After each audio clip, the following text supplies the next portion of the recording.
Hey everyone, welcome to STS. I'm Coach Tom here with Coach Renee. This is a parkour podcast, so talking all things parkour. We're joined by our friend, our little tiny brontosaurus friend, Jerry.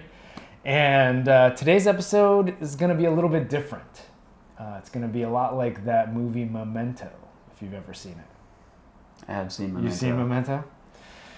And what I mean by that, the movie's filmed out of order, right? It's kind of like lots of different kind of timelines going on. But, what I mean by that is today is the next day after the filming of this episode. So, a little bit of inception here. So we're going to, if I can reference another movie, we're going to put a disclaimer here. This episode is kind of sloppy. Yeah, there's good reason for that. We started filming this episode after a few drinks, and we're gonna be a little bit out of focus in the background during the episode, and our banter is gonna also get a little bit sloppy over the course of the hour-long conversation that we had. So. Some of the views that are in this video don't necessarily represent our sober views. Yeah, I also think that this was a really hard challenge, and I think it came off as an entertaining piece. Yeah. And hopefully you like it, but I think what we should have done probably is maybe had some question and answer for this. I feel like trying to do, like the show's never serious, but trying to do like a real show with real topics well under the influence is really hard to do. That's for sure. Yeah, you'll see over the course of the episode, we start to slow down quite a bit, but there's definitely some gems in there and some fun moments. So without any further ado, we're going to jump right into this episode, and we're going to start off just kind of abruptly talking about why we're here in LA, which you probably didn't know until just now. So, well, like we already saw some like incredible things happen from some of these athletes that are there. Yeah, the other ones, the ones that you do know. Yeah. Well, actually, we just already mentioned Elis. So Elis did this like con gainer to con gainer. Yeah. At the pass by, which we like just drove past coming from the airport.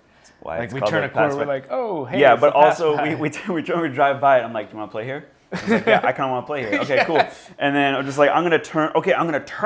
I'm gonna take the first turn to park, to look for parking. The first turn after the pass by takes you onto the 405. The 405. Yeah. Don't do that. Don't.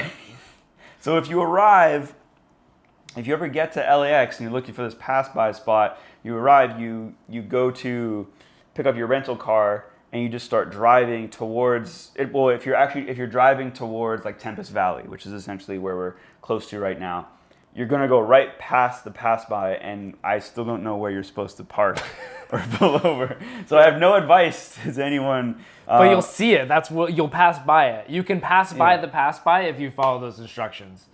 And you'll definitely pass by it. But it'll be cool because you'll see it at least, for a brief moment and get enticed. Maybe go on Google Maps like beforehand or something. I don't know if you can. But I don't know if people post we'll try to go there later this week. That's actually a weird concept when I go to other cities and come across spots that I've seen, and it's like, so I don't have, like in Vancouver, I don't have a lot of addresses of places. So like if someone were to ask me like where's the spot, I would have to give them like specific instructions, but there's some addresses you do know specifically though. Yes, there. But they could just happen, arrive in Van City and just start walking around and probably like happen upon some of this, like we did with the pass by. Yeah. But yeah, I just think it's a weird thing where, like, okay, so the other guy we're gonna talk about is Verky, who flipped the LA River. But it's just making me think, like, okay, like, how did he find the spot to flip the LA River? Like, how did he? I actually haven't watched the vlog yet. Oh, I watched it. Okay, so does he talk about how he found it, or is it just like simply? I think they just kind of like went to a certain area. I think they went down the same area that Storer went down. I don't know if it was the same spot that he found, but it looked like a similar spot. Okay, so maybe he just asked how they got to their spot. Yeah. Yeah, because when we were flying over it too, like I could actually see when we flew in. I think I don't know. Someone from LA might be like, "You don't fly over the LA rivers." Anyway, I don't know. Like maybe it's like that's the fucking like whatever creek. I don't know. Yeah. Anyway, so I fly over. We fly over what looks like the LA River, and I just realized as I was flying over it, it's all different widths in different parts. Yeah. So it must have been the same place that Store went to. But I don't know how anyone's ever going to determine like how far it is, or I'm pretty sure it probably fluctuates too. I feel like I'm downplaying the thing, like with the thing now. It's actually like so friggin' sick that he did it, but I'm just I'm trying to get a so we know it's big, and I'm just trying to get an idea of like how big. Man, okay. If there's a standard for how wide the LA River gets. We're just gonna pull some threads here because I'm just gonna like. All right, so there's spot modification here. So did he spot mod? Did he spot mod? He spot modded. He did. Okay, because he spot modded. Because I was just listening to Motus podcast. Excellent name for a show, by the way. Yeah. On the way here, yeah. and they talk about it, but they talk about it. I think they said something about that he didn't spot mod, but yes, but that was before he put out the clips. And the vlog about it. So did he spot mod to prep and then remove, or is there? Used it. Okay. There's a subtle little step up that he used. So like, but so did Store. They built like they or not. They didn't build. But theirs anything. was actually there was like a log there. Theirs was more substantial actually. It looks like Verky's was just kind of like a little pile of like step up. Because I think it kind of curves down, so it doesn't. It's like not the best like takeoff. Right? Yeah. So I get this is like okay. So I did put in the notes here. You know, one of the other topics we wanted to hit was we do have to get back to Kings of the Concrete at some point here too. We will. But see, we're pulling threads. It's all gonna weave back. Yeah, we're gonna get a good conversation now. All right. So I said we should revisit spot modifications because we put out the last episode of STS and you know not a crazy amount of views or anything, but then we put out like the section about the manpower gap and that got seen by a lot more people. And that's where we talk about spot modification. Yeah. And one of the things I have to own up to is like when we were having that conversation, I had not seen how much of a build like the piece they put into like I wasn't thinking I was like, oh yeah, you know, it makes it easier, sure, but I wasn't thinking of like really about how much easier or like how high the edge is for manpower. And so in that case, for that specific case, it does change it a lot for me. For like, particularly after listening to like Giles and Keelan talk about it, is like, yeah, it's they did so. Chuke did something really hard, but you can't quite say he corked the manpower gap. Is what I'm saying very as I lower my voice really softly to make that statement, showing how unsure and unconfident I am about it. I'm kind of disagreeing here, but only because it's like semantically, I guess I'll disagree. Like he corked manpower gap. Like the dude corked across manpower gap. But do we add an asterisk next to it? Like we were talking about the Motus podcast. Giles and Keelan brought up what's his name?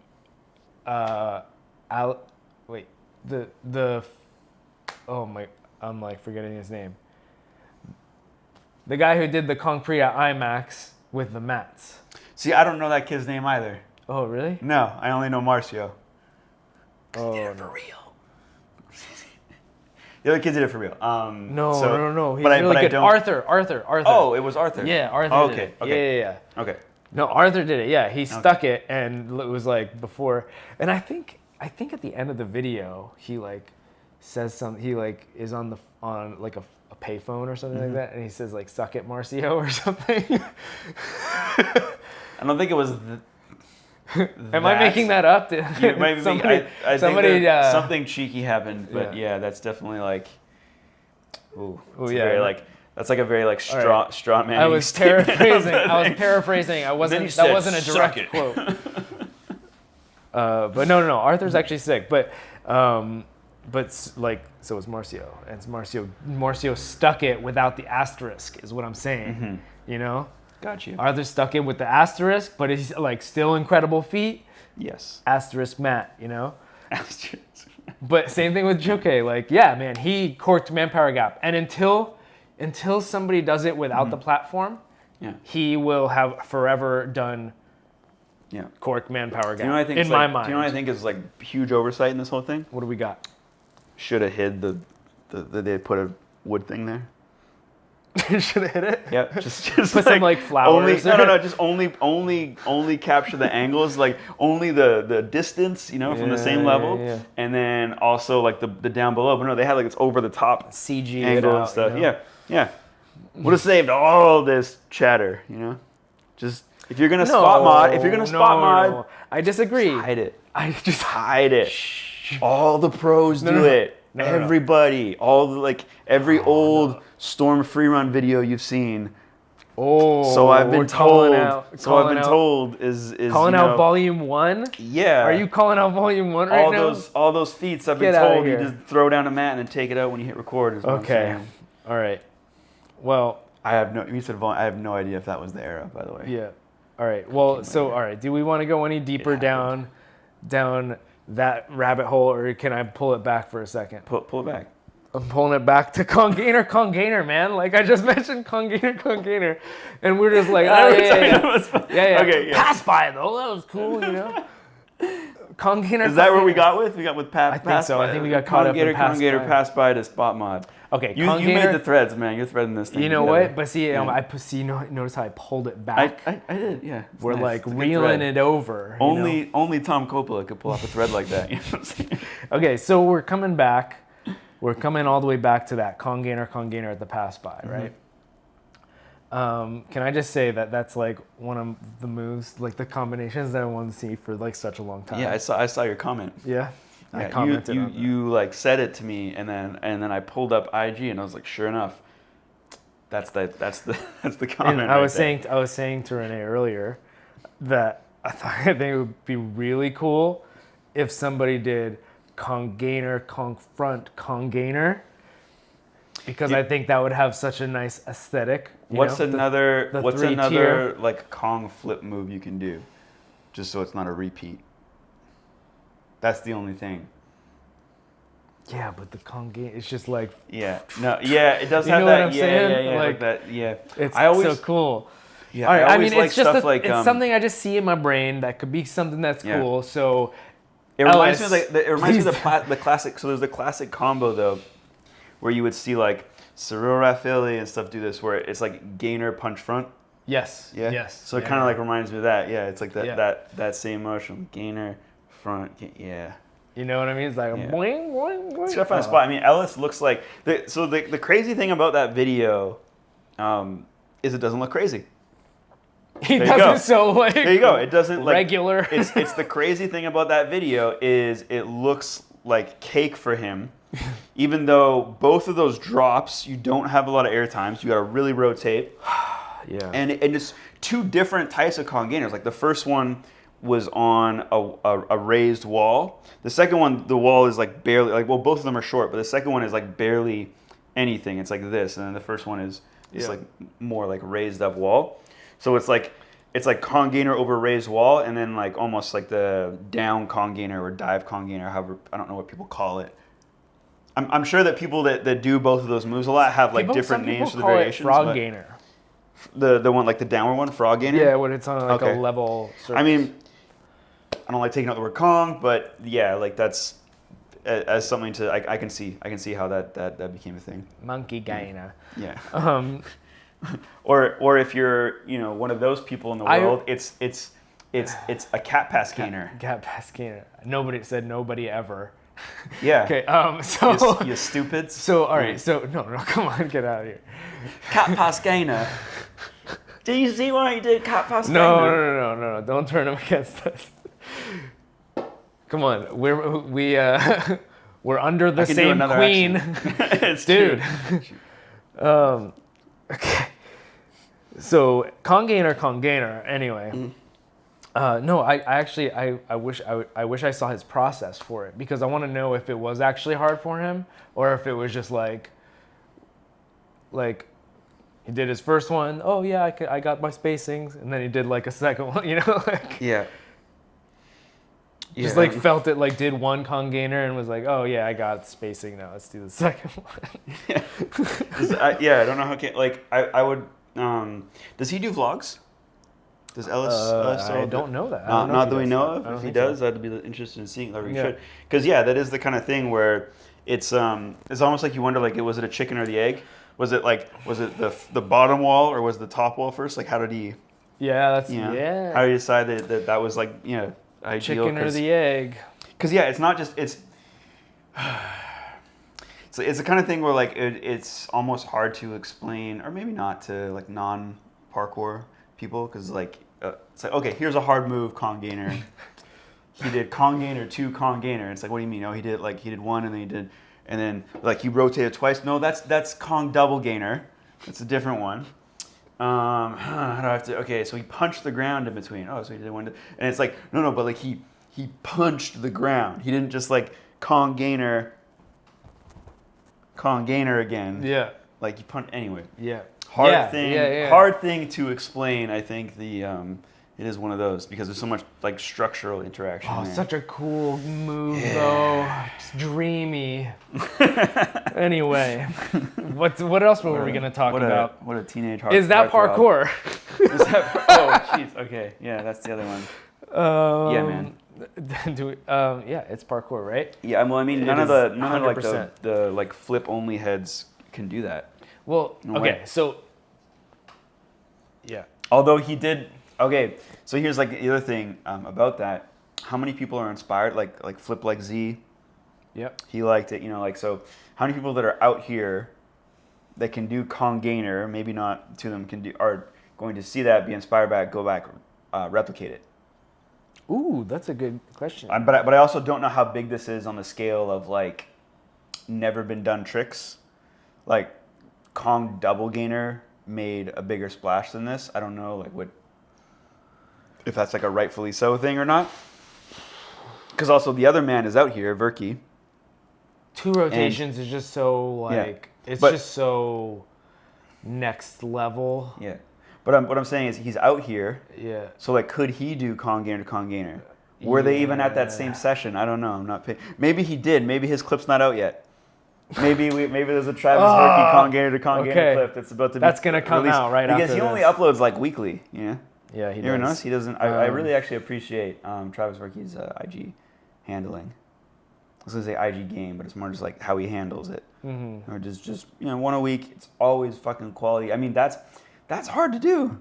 Even like one like every post that comes out from Verky is usually like kind of groundbreaking, and that's hard to do even on a weekly basis. But he's still kind of managing it. And yet, he's not competing in Kings of the Concrete. Man, these threads. You see what I'm doing here? Let me tell you. You about see what these I'm threads. doing here? He's not. You know what he's doing though? He's not. He's here. Yeah, it's like He's like, judging. Oh yeah, let's open back to talking about the event and just hate on it immediately. No, we're not hating on it. Well, it's actually just for things. So who's judging? So we have let's just go through some. We'll maybe go through this and then through the athletes. But so we got Kings of the Concrete here. If you haven't heard about it, also that battery's about to die, so I need to switch to that. But Kings of the Concrete here happening with Tempest Freerunning is kind of like a closed event. They're being secretive about it. So like if you have tickets, you get to know where it is. If you're an athlete competing, you get to know where it is. No one else knows. There's no live stream. We don't even know if we're gonna be able to record video or anything while we're there, like stories and stuff like that. So, sorry, I'm like freaking out about this battery. I'm looking at the fly. I'm freaking out. There's no live stream. I don't know if we're gonna be able to record videos. Are you gonna be let down by that? Like the fact that we can't like record a story or something? No. Yeah. If I end up like, I don't know, it's just gonna make me have like probably a more immersive experience. Yeah, true. It's always weird when you. I don't know if you've ever done that, like where you've tried to like film. Well, like I've recorded friends doing things, that I think are incredible, right? So like I could be recording you. Like, oh, okay. So I'll think of like a thing recently here. Like when we were doing Ascension 2, and I'm recording you doing like the multiple story dyno that like you spent like years like working up towards, and I'm just sitting there and I'm part of this moment, but I'm part of it like this. Because I'm like just seeing you through like this lens. Move a metaphor, but you know, I'm seeing you through a fucking lens for real. And it sometimes like when that's the case, like it doesn't even it feels like just like, oh, I watched it on a phone or I watched it on a screen. Because I am watching it on a screen. Because you're not actually watching it. Focused on. So I don't know if some people like when they're recording stories, or they're just kind of like not even looking at their phone. Just like it's getting it, it's wide. You know, it's getting it, or if they're like, I don't know. Curious, what kind of story recorders are you out there? But yeah, other than that, like that's something that we're probably gonna do at the next big SPL competition. Is a no stories and things, because the content that comes out of those events is clearly valuable, which otherwise people wouldn't be taking stories. And so if there's a way to make sure that value is going to the athletes that are there in the event, and not just like someone recording who's like, yeah, this is on my story now, first ever, but it's like not even the person who did it. The person who did it has to wait till like the next day, you know? And so they got to be taken care of too. But I think that's where, it's almost like if you did something and this person on the street recorded it, and then they post it, and it's like they kind of own the clip at that point, right? So it's not yours anymore. So I don't know. Maybe I could be making the whole situation over dramatic, but that is my thinking of like why we want to incorporate that sort of thing. But back to the positives of the event, because like I do think that is potentially like a more immersive experience if you're not like worried about like, oh, I gotta pull up my phone, I gotta document this shit, or if you're like a vlogger or something, you know, or if you do it on the regular, it's just like, no, just be there and enjoy it, and that's it. So did we mention that we're gonna be trying to do a recording after? Did I mention that? I don't know. This is like the third time we tried to record this whole thing. So we are planning on doing a results show. I'd like to do it like right after the event, but there could be some stuff going on that we want to be a part of. So I'd like to, race back to our Airbnb and like record that, and then, go out and meet people again or something. But we'll see how that goes down. Also, it'd be cool if we could like bring in another person for that. That would be cool. Yeah. It'd also be cool if we were sober. That one. But yeah, it's like one of those things that I see happen all the time. Like I'm a big UFC fan, obviously, if you didn't know, and I like that part of it. Is like, I'll finish watching an event, so I'll finish watching a bunch of fights, and then I'm staying up like waiting for like the some YouTuber that I like. Giving their takes on it, doing the results show. So hopefully some of you out there that aren't going to be able to see Kings of the Concrete or UFC stories or whatever, and you want to know what it was like from the live experience, we're going to hopefully provide that for you. Even the like post-event like press conferences, The athletes. I would love to do that for an event. I think if Dylan's watching this, he'll never watch this. He doesn't watch her. He doesn't watch our YouTube channel, but if he was, he's actually been pushing for that a lot, I think.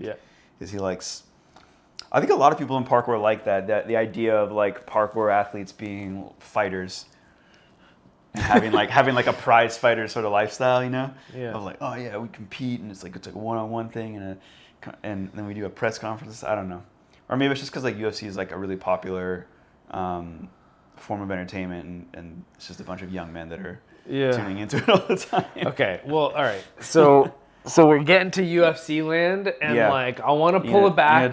This is not as like this one wasn't as eloquent, but we're gonna go back to, I think we were talking about the event and like the judges and like who the judges are gonna be. Who are they? Do you know all of them? I know Joey Adrian. Verky, Pasha. Sydney Olsen and Nate. Nate. That's 5. I'm assuming they're going with 5. So I think that's it. That's it. That's a good group of athletes. Sounds like a podium. It does sound like a podium. Sounds like a goddamn podium. Yeah. If a podium Nate was... Weston judging and not competing. Yeah. Travis Verky, the one who's set to be. I know maybe style is not his. It should be. Style should be his main thing. I know he also has like a heavy traditional parkour style, but also I'd say he's actually more of a style athlete. Well, I don't know. I want to see him. See. There's also a difference because he is a style athlete, but does he fit in to any competition format that exists right now? His style might be not as favorable to competition formats. I guess we'll have to ask him. So like, we'll have I to don't see. know. I don't know what it is. If if he's choosing not to compete, if he's choosing not to make a submission to compete. I wonder what it is because he's been very active. Yeah. In his own realm. Yeah. Just not in the competitive one. That's true. He did compete. Where did he compete? Did he compete at like a Project Underground or something? No. Yeah. Anyway, so Nate Weston, Travis, Sydney Olsen has been top of the podium for women's style for so many times. Yeah. And then we got Joe. We haven't seen her compete since she injured her shoulder. Yeah. So she's that just recovered from that. Yeah, that makes sense. From what I understand, she is fully healed now. So. Yeah, it'd be cool to see her hopefully compete again. And then we got Joey Adrian is kind of like less surprising. Like it makes sense. He hasn't really been super competitive in the last few years, but sorry, I just said it makes sense. It doesn't make sense. It doesn't make sense, Joey. Joey's so good, and he's quietly gets better. Just quietly, like I'm just out here, just getting better. I'm gonna keep posting Instagram clips, but I'm not gonna like really put much effort into how I'm posting them. I'm just gonna post them, and post like these lines that no one else can do, but not really like try to use captions or reels in any particular way. Just put them out there, and just quietly get better. Quietly just be killing the game. But then he gets opportunities to go judge King of the Concrete. So. Yeah, I mean if he doesn't like competing, he doesn't like competing. I guess. Yeah. No, I mean we. But and then but the point I actually wanted to make about this, the judge column too, is that. So are the best athletes the best judges? And it's kind of like asking the question like, are the best coaches the best? Are the best athletes the best coaches? It kind of falls into that sort of thing. Because I think the logic that organizations like Tempest are falling onto, because they're really big on that too, is like the best guys, the best judges, and you'll hear it, said in commentary and stuff like that. It's like you have a good competition if Joey Adrian is like your judge. It's like the best guy in the world is your judge. I see it as it's necessary but not sufficient. I think Joey Adrian makes a great judge because he's a great athlete, but also understands like good qualities of movement and I think he also cares about understanding of judging. Yeah.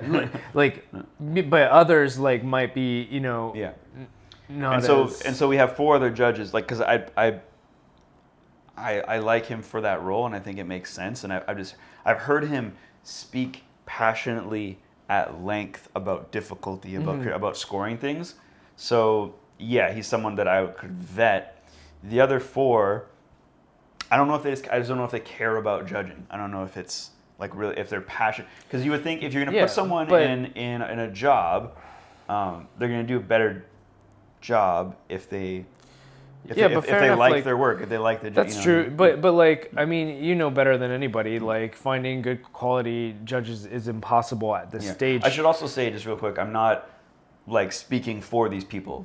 I'm not. For the other 4, like they all might be like, oh no, we just haven't had a conversation before. I just happen to have had conversations with Joey but about no, it. So the other ones, they could be really into judging. So if they are, awesome. But at the end of the day, like it's not like I feel like judging in MMA is like needs to be pretty like precise, and it's often not. judging in parkour, like it's so subjective for like so many reasons. Like, yeah, usually the best person like wins, but sometimes it's not exactly right, and you can kind of feel it. But that's like, I don't know.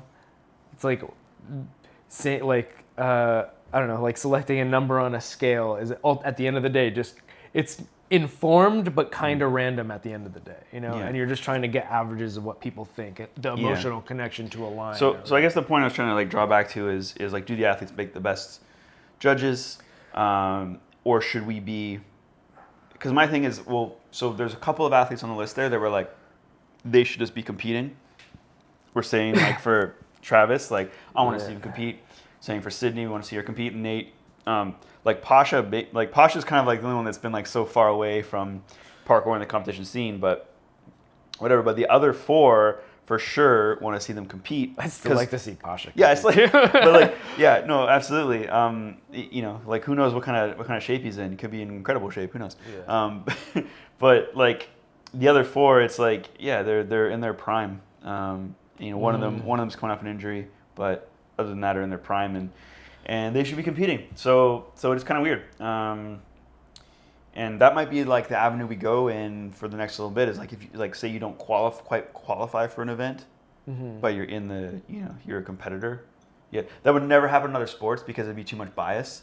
It's like if you're still a competitor, you can't judge, you can't be an official. So that's like, it's a bit weird. Yeah, but we're so early, like none of this matters. Yeah, but anyway, I think what I would like to see, and I think I'd like people to have a bit more of an open mind about it, is people that you've never heard of judging.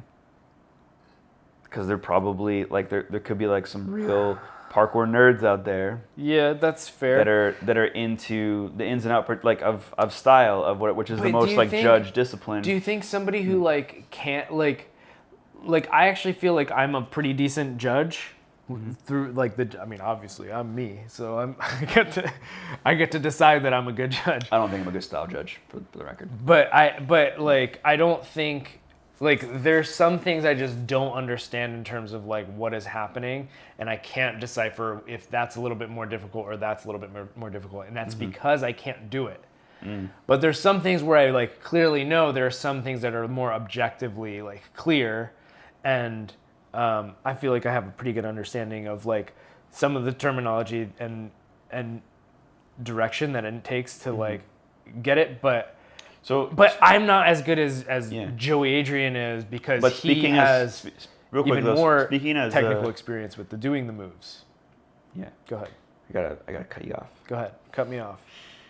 So, you don't think that it's possible that there's like some young kid out there? I do think it's possible. Who let me finish before you. I do think it's possible. Who's a murderer? Yeah, it's possible. Yeah, it's possible. He's a murderer. Yeah, you never know. But if there's some young kid out there who just like does all the moves into like foam pit, because like it's not crazy to think that like the hardest moves in parkour are just being done in gyms and foam pits by like dozens of kids, if not hundreds. And yeah, they'd have some idea of like the difficulty, or you could just like nerd out on it.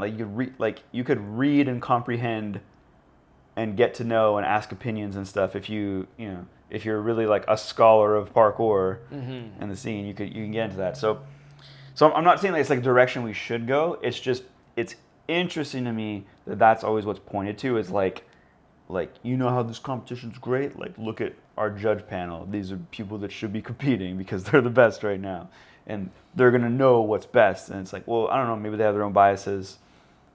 Maybe it's the wrong way to go, and there could be like people that are just like very knowledgeable that want to crack at it. So send your resumes to Renee@originsparkour.com so we can bring you in as a judge for the next thing we do. That's right. Okay. What else were we gonna talk about today? Well, I still think there's more to say. We haven't said a lot of like cool stuff about Kings of the Concrete. I agree. Okay, so they're building some stuff. Yeah, so originally Gabe had talked about this event being in somewhere else in the United States. Don't make me say the state because I don't remember. Flint, Michigan. Thank you. I was gonna say Yeah. Michigan, and then I thought I'd be wrong, and then No, you I'd got be it. making myself vulnerable for See, jokes. you need to own it. Yeah. Just go into it. Should have. Florida, right? No. Okay. So Flint, Michigan. So that was the spot. It's like that crazy fountain spot. The crazy fountain spot. That's the name it goes by. That's what it's crazy fountain spot, Flint, Michigan. Yeah. That's it. Yeah. That's the one, and that's where they wanted to do this perceived competition. Yes. But that didn't work out because pandemic, and That would have been so cool. yeah. I want to say more about that. 'Kay. But Pull it back, yeah. But yeah. This is not going well. So no, like can't stay on topic with this one. No. So instead, what's happening is it's happening at a location in California, Yes. and they're building a lot of stuff. I'm predicting that most of the like structures are going to be built, but it's going to be like over top of a concrete flooring. Otherwise, the name Kings of the Concrete would not make sense. I do wish that they. Well, we'll see. Again, I'm like anticipating that, and if that's what we get, then I'm going to be a little bit disappointed that there's not more like concrete or real structures. We'll say real structures that are not purpose built for parkour. If it ends up being, if it ends up being a bunch of plywood and steel like screwed together. If that's wrong, if it's a mix of both, then like bang, they pulled it off.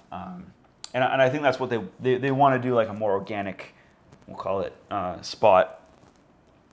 If they do the competition again, so that's the idea. It's just they're trying to make it happen. So yeah. I can't really hate on it. I think they did some like off the grid ones like a couple years ago, where they had like just kind of like a spot where like they just showed up to and did like an impromptu like competition. Mm-hmm. And it was really cool. And then like, but I feel like when you're planning something like Kings of the Concrete, like you can't just do that because there's so many more logistics and like considerations you need. Like you need to like rent out the location somehow. You know, you need to work with the city or It's whatever. expensive. And that's gonna be that's gonna take a lot of red tape. But I don't know, like. I think it's going to be mostly built structure, and I think the athletes are going to be doing really cool stuff. It is, yeah. I mean, it's, yeah. Yeah, at the end of it, it doesn't, I mean, in terms of like the consequences, you know, of, like in terms of difficulty mode, like it doesn't, there's not going to be anything there.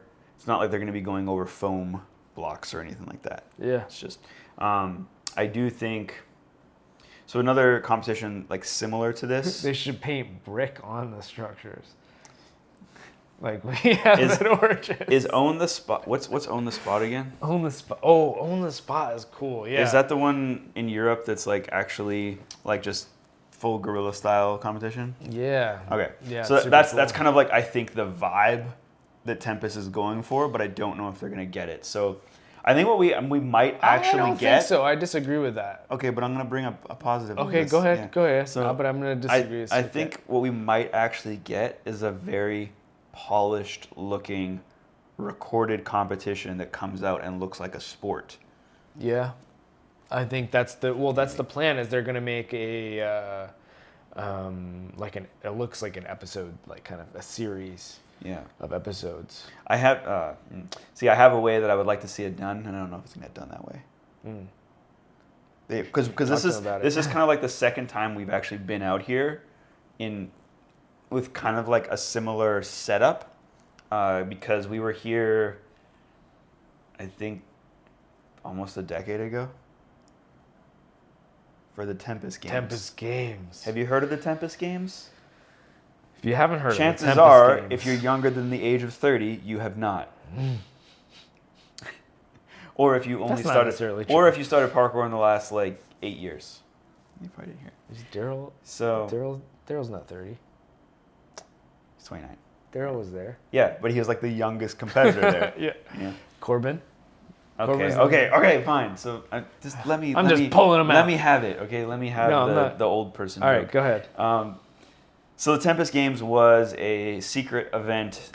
Also, there was like invites, but it was, when I say secret, it's because like, well, Instagram wasn't a thing. Wow, that's true. So- You just blew my mind, Renee. That's how old it is. Dude. Oh wow. So, see, Okay. the old guy thing. I'm telling you, we're 30. So Instagram was not a thing No. during this time, and I just don't feel like there was a lot of buzz around it. Like, it was just kind of not heard about. And part of that too is because I don't think they made a lot of. Well, they can't. Like, you can't make Instagram posts. Like, how did so- you get word out there for Well, events? How here's did the we thing. do? They filmed it all. Yeah. So you that, remember? anyway, Like- that's what I'm getting to, is that they filmed Yeah. it, and they were filming it and setting it up like it was going to be edited down into episodes or just series and look like a sport. Like, they had like these commentators coming on, like anchors, like going Yeah. up and like this event is this and that, and then scoring and everything. So I thought that there was going to be graphics just inserted and stuff for points and things, and we get this whole story, like, again, watching the Olympics or whatever, and that did not happen. So That just never came out, right? yeah, so we're in a similar spot right now, and yeah, there's probably reasons for that. Like, it's like there's reasons for why they're not at a random location or in Flint, Michigan, right? And there's reasons Right. why that video didn't come out. But it's like, this kind of the other thing just to say about Tempest is like that they're like a brand, they're a team, they're an organization that doesn't like quit. Yeah. They're out here. It's like 10 years later, and it's like we're still doing the same thing, but it's cooler now. NLS. And we're gonna do it. Next level shit. Yeah, and we're gonna do it. We're gonna do it again, and Good- you're gonna good. actually see it this time. Good for them, man. Yeah, Yeah. and it's. I think there's actually enough risk this time to. Well, I don't know. The Tempest. That's the thing. The Tempest Games. They rented out just real quick. They rented out.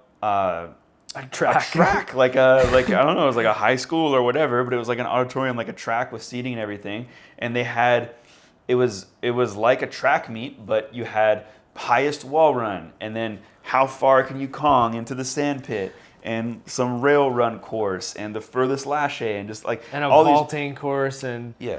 What's the biggest cat leap? Just like everything you could quantify in parkour, the like cat scale up, was part of this thing. And like a bunch of people watch, if they're watching this, they're probably like, oh, I'd really like that competition. And what was kind of decided, I think, by Tempest and by us as we developed SPL, is that like the numbers game doesn't really represent parkour. Like, it's a cool thing to know, but it's hard to call that parkour. And yeah, it seems like a power athlete who has like, bad tech could, take over or something. Yeah. I think was kind of the feeling. So we go back into structures and intricacies, but maybe that's why Tempest didn't put it out. Maybe it just didn't age well, and they didn't. By the time it came around to actually editing it, they didn't put it out. I don't know. We should try to get in touch while we're here and see if we can find some answers to these questions. Could be private matters too. They have had some mix arounds with the owners of Tempest. But can I just everything, say so. that like Kings of the Concrete is so on brand for them, like in terms Yeah. of like what they've been doing with when they started doing the online competitions over the course of the pandemic.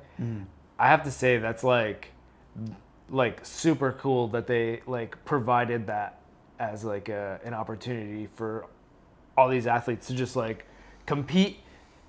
Some of them like get some cash, but like build up to this whole thing, which is now turning into a final, right? Yeah. Like a Kings of the Concrete final. I think of this as like someone who owns parkour facilities too, and just how the years have been, how parkour's how it's grown, how it's had its like ups and downs and stuff, and people coming into business and stuff, like opening a gym.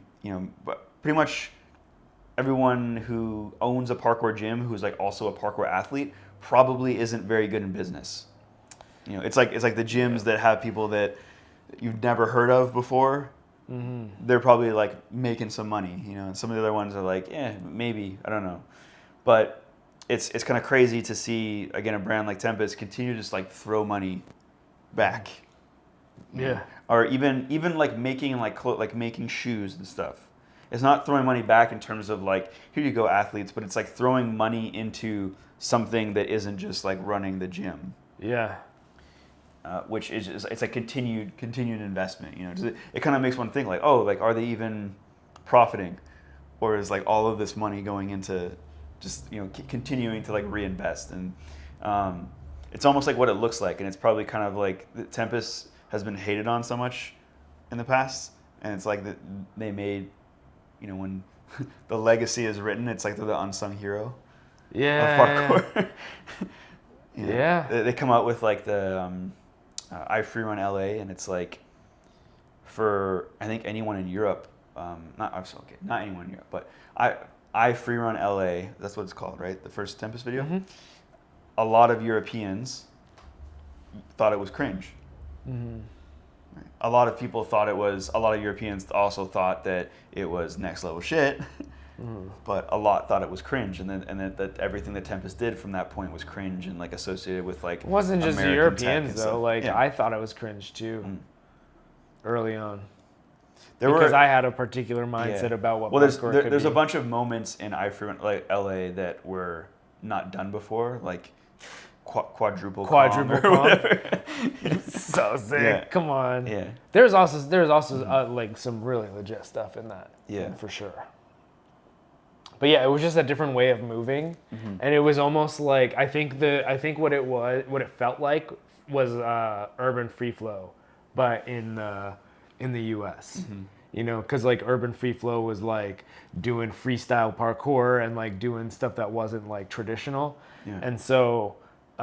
They were hated on for that, and so I think Tempest had kind of like the same experience in some way. But then they kept like they were just a better company, and like I mean, obviously didn't go through, like, went through their problems, but like, but like you said, relentless. No one's a convicted sex offender, as far as we know, from Tempest. Oh my god. That's what matters. That's oddly specific. So, okay. So I'm saying a lot of stuff off the cuff here, but we got a couple of things that we can kind of ramble on a bit. But I was also thinking about, if the potential of the potential of putting this out here, and I think here's what I'm going to do. Here's what I'm going to do. After we're done recording this, I'm going to post a screen cap, and the screen cap is going to say if we get X amount of likes. This goes up because the screen cap's going to see everything you see here, right? This goes up if we get X amount of likes. Now, I'm going to leave this up. What do you think the number of likes should be? And also, I guess we'd have to if we post it on IG, it's going to get more likes than if we post it on YouTube. Just a thumbnail. Yeah. But we could also do cumulative. We do cumulative. So how many likes do you think we could get for a post that has some beverages, and the two of us about to talk about things in it? What's a likely number that you think we can hit? Because if we set it too high, then this video is probably not going to get seen. No, but the timeline is all messed up here. When are you going to post this? So as soon as we're done here. As soon as we're done? Here, and then we wake up tomorrow, or look at it tomorrow afternoon and see how we're doing. I don't know. I don't think we can get many likes. So how much is enough if we don't get many? I don't know. You don't think someone's gonna like share it on their story and be like, "Yo, if you like this," or is it just gonna be? Well, here's the thing. Then it never sees the light of day, and that's it. And we do this again sometimes. We like, and then if there's some people that are bummed about it, they're like, "Well, you didn't get enough likes for us." And then, in which case we say, well, we'll do it again sometime, and put your questions in, that kind of thing. Do well. Anyway, think about the number of likes while we move on to. I don't know. You want to thread us back to Motus somehow? Oh wow, Motus. Yeah. So that they are also people doing a podcast, which we are doing right now. So that was not a very elegant thread back, but it's okay because you know what? They're paying their editors. Yeah. Also, sometimes you biff up a thread, Yeah. They are paying their editors was kind of the like just read it right off the note I just here. literally yeah.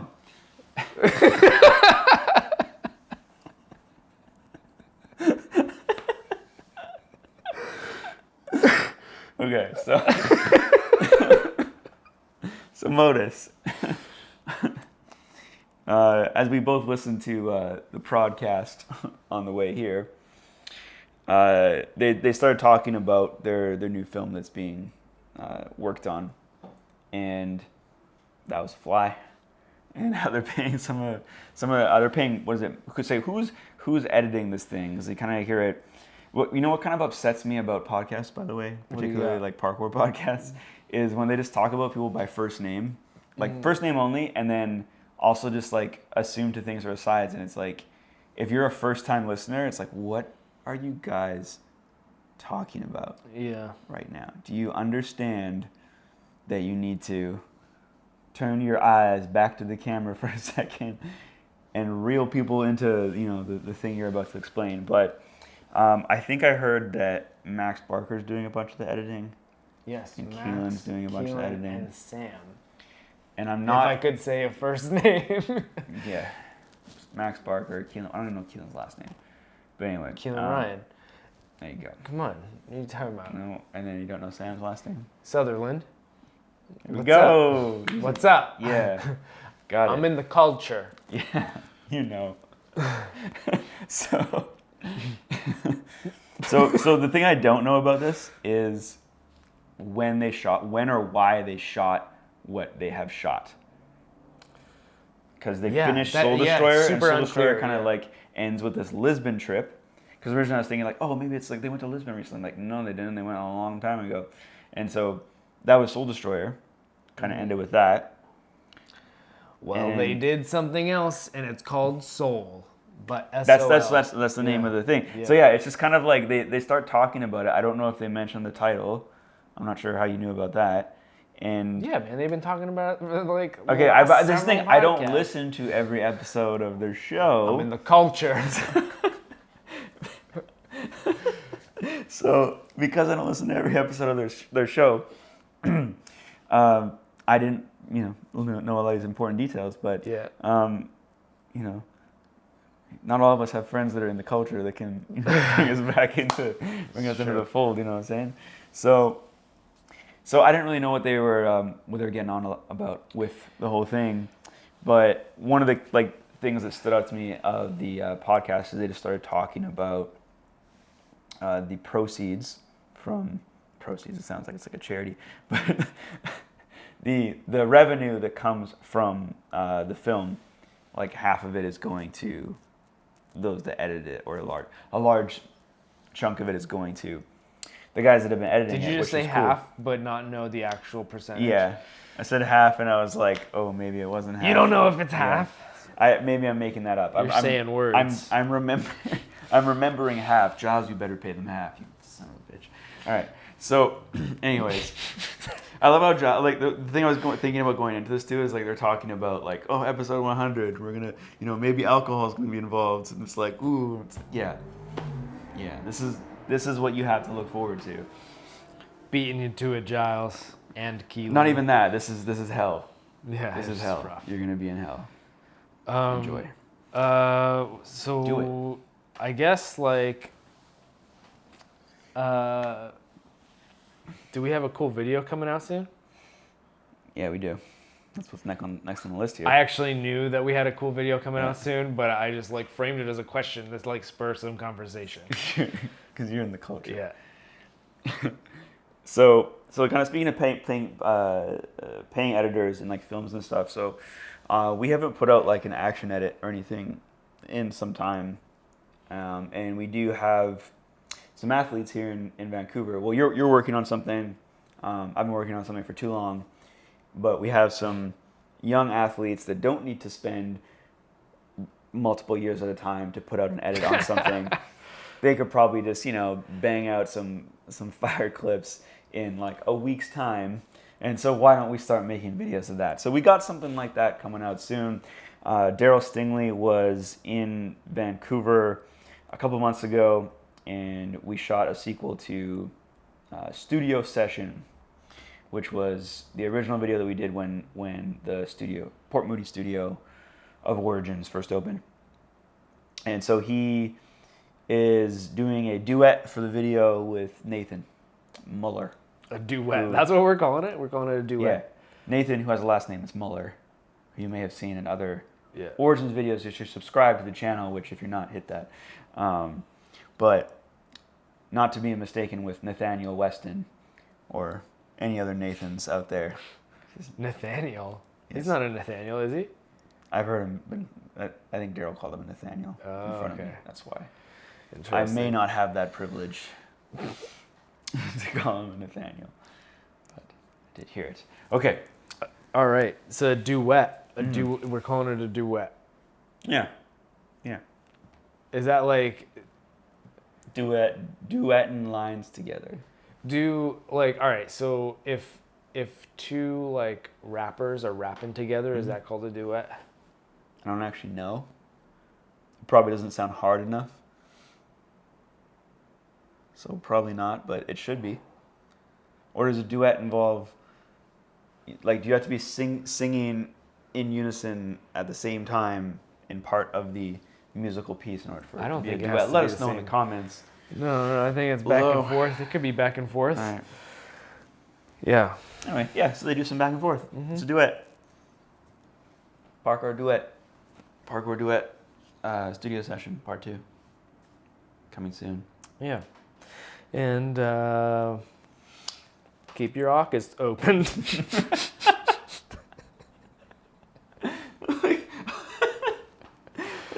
Before, let's try to make a cryptic way of like throwing in this last topic. And you're like, keep your August open.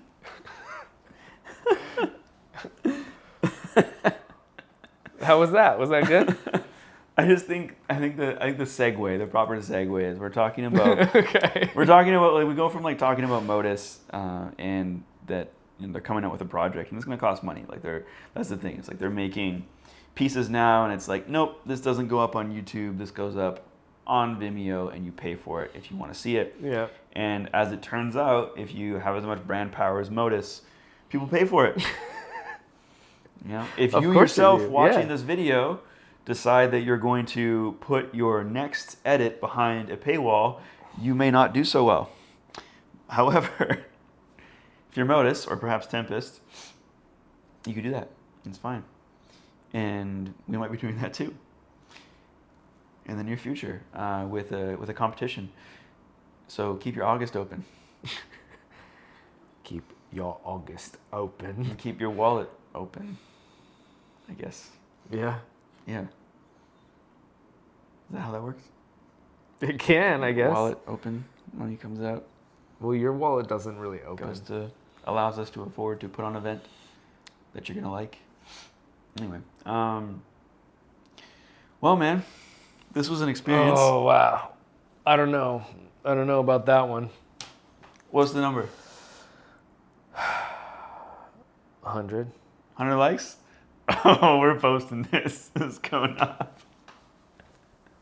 But also the sad truth is we might not get 100 likes because the algorithm will hate the image, and that's it. Yeah. But okay, 100. If 100 people click like, then you'll be one of those people watching this right now. Oh boy. Until next time. Like and subscribe, please.